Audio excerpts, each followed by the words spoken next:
Welcome to simple talks by Nanda. നമ്മളിന്ന് discuss ചെയ്യാൻ പോകുന്നത് ബിഗ് ഡേറ്റ എന്ന് പറയുന്ന ടോപ്പിക്കാണ്. അതിൻ്റെ ക്യാരക്ടറിസ്റ്റിക്സും പറയുന്നുണ്ട്. ഇത് എപ്പോഴും ക്വസ്റ്റ്യൻ പേപ്പറിൽ ചോദിക്കുന്ന ഒരു ക്വസ്റ്റ്യൻ ആണ്. അപ്പോൾ എന്താണ് ബിഗ് ഡേറ്റ എന്ന് നോക്കാം. അതായത് ലാർജും കോംപ്ലക്സും ആയിട്ടുള്ള ഡേറ്റേനെ നമുക്ക് ട്രഡീഷണൽ ടൂൾസ് വെച്ചിട്ട് പ്രോസസ്സ് ചെയ്യാൻ പറ്റില്ല. അതിനെയാണ് നമ്മൾ ബിഗ് ഡേറ്റ എന്ന് വിളിക്കുന്നത്. അതായത് നമ്മുടെ ഇൻ്റർനെറ്റ് ഗ്രോ ചെയ്തുകൊണ്ടിരിക്കുകയാണ്. അവിടെ ഡേറ്റ ആയിട്ടുള്ള ടെക്സ്റ്റ്, ഇമേജസ്, വീഡിയോസ് ഇതെല്ലാം റാപ്പിഡ്ലി ഇൻക്രീസ് ആയിക്കൊണ്ടിരിക്കുമ്പോഴത്തേക്കും അവിടെയാണ് ബിഗ് ഡേറ്റയുടെ യൂസ് വരുന്നത്. ഇനി ഇതിൻ്റെ ഡെഫിനിഷൻ പറയാനാണെങ്കിൽ large and complex data sets that are difficult to process using conventional databases and tools. Conventional ഡേറ്റാബേസും ടൂൾസും യൂസ് ചെയ്തിട്ട് ഈ ലാർജും കോംപ്ലക്സ് ആയിട്ടുള്ള ഡേറ്റാ സെറ്റ്സിനെ നമുക്ക് പ്രോസസ്സ് ചെയ്യാൻ വളരെ ഡിഫിക്കൽട്ടാണ്.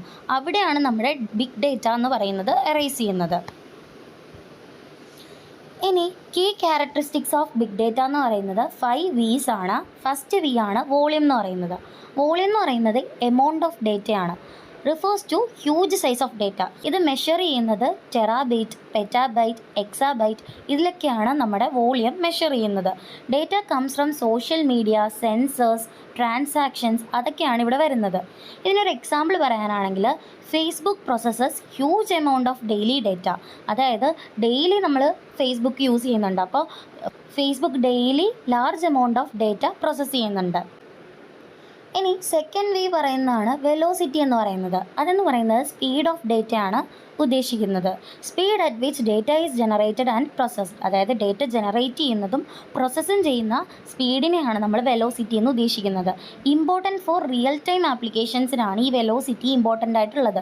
എക്സാമ്പിൾ പറയാനാണെങ്കിൽ ഗൂഗിൾ സെർച്ചസ് ആണ് ഹാപ്പനിങ് എവറി സെക്കൻഡ്. ഓരോ സെക്കൻഡിലും ഓരോ ആൾക്കാർ എന്താണ് ഗൂഗിളിൽ സെർച്ച് ചെയ്തുകൊണ്ടിരിക്കുകയാണ്. ആ സെക്കൻഡിൽ തന്നെ നമ്മൾ സെർച്ച് ചെയ്ത ഇൻഫർമേഷൻ നമുക്ക് കിട്ടുന്നില്ലേ? അതാണ് വെലോസിറ്റി കൊണ്ട് ഉദ്ദേശിക്കുന്നത്. ഇനി തേർഡ് വി ആണ് വെറൈറ്റി എന്ന് പറയുന്നത്. അതായത് types of data. Data comes from different formats. Different ഫോർമാറ്റ്സിലാണ് നമുക്ക് ഡേറ്റ കിട്ടുന്നത്. സ്ട്രക്ചേർഡ് ഉണ്ട്. സ്ട്രക്ചേർഡ് എന്ന് പറയുമ്പോഴത്തേക്കും ടേബിൾസ്, ഡേറ്റാ ബേസസ് ഒക്കെ ആയിട്ടാണ്. ഇനി സെമി സ്ട്രക്ചേർഡ് എന്ന് പറയുമ്പോഴത്തേക്കും JSON, XML ഫയൽസ് ഒക്കെ ആയിട്ടാണ് വരുന്നത്. അൺസ്ട്രക്ചേർഡ് എന്ന് പറയുമ്പോഴോ ഇമേജസ്, വീഡിയോസ്, സോഷ്യൽ മീഡിയ ഇതൊക്കെയാണ് വരുന്നത്. എക്സാമ്പിൾ പറയാനാണെങ്കിൽ ഓൺലൈൻ ഷോപ്പിംഗ് ഇൻക്ലൂഡ്സ് പ്രൈസ്. അതായത് ഓൺലൈൻ ഷോപ്പ് ചെയ്യുമ്പോഴത്തേക്ക് നമുക്ക് പ്രൈസ് വരുന്നില്ലേ? അതിൽ പ്രൈസ് എന്ന് പറയുന്നത് സ്ട്രക്ചേർഡ് ഡേറ്റയാണ്. അവിടെ ലോഗ്സ് വരുന്നില്ലേ? അതാണ് നമ്മുടെ സെമി സ്ട്രക്ചേർഡ് ഡേറ്റ. അതായത് ഇനി ഓൺലൈൻ ഷോപ്പ് ചെയ്തു നമ്മൾ റിവ്യൂ എഴുതുകയാണ്, അതെന്ന് പറയുന്നത് അൺസ്ട്രക്ചേർഡ് ഡേറ്റയിലാണ് വരുന്നത്. ഇനി ഫോർത്ത് വി ആണ് വെറാസിറ്റി എന്ന് പറയുന്നത്. അവിടെ ഡേറ്റ ക്വാളിറ്റിയാണ് നോക്കുന്നത്. Refers to accuracy and reliability of data. Data may contain errors and inconsistency എന്നാണ് പറയുന്നത്. അപ്പോൾ ഈ എറേഴ്സും ഇൻകൺസിസ്റ്റൻസിയും എല്ലാം നമുക്ക് ക്ലീൻ ചെയ്ത് വാലിഡേഷൻ നടത്തണം. അപ്പോൾ ഒരു എക്സാമ്പിൾ പറയാനാണെങ്കിൽ banks must ensure correct transaction data. അടുത്ത വൺ പറയുന്നതാണ് വാല്യൂ എന്ന് പറയുന്നത് usefulness of data. Data is useful only when converted into insights. നമുക്ക് വേണ്ട ഇൻസൈറ്റ്സിലോട്ട് കൺവേർട്ട് ചെയ്താൽ മാത്രമാണ് ആ ഡേറ്റ നമുക്ക് യൂസ്ഫുൾ ആവുന്നത്.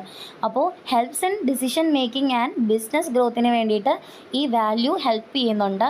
എക്സാമ്പിൾ പറയാനാണെങ്കിൽ റെക്കമെൻഡേഷൻ സിസ്റ്റംസ് ഇൻക്രീസ് സെയിൽസ്.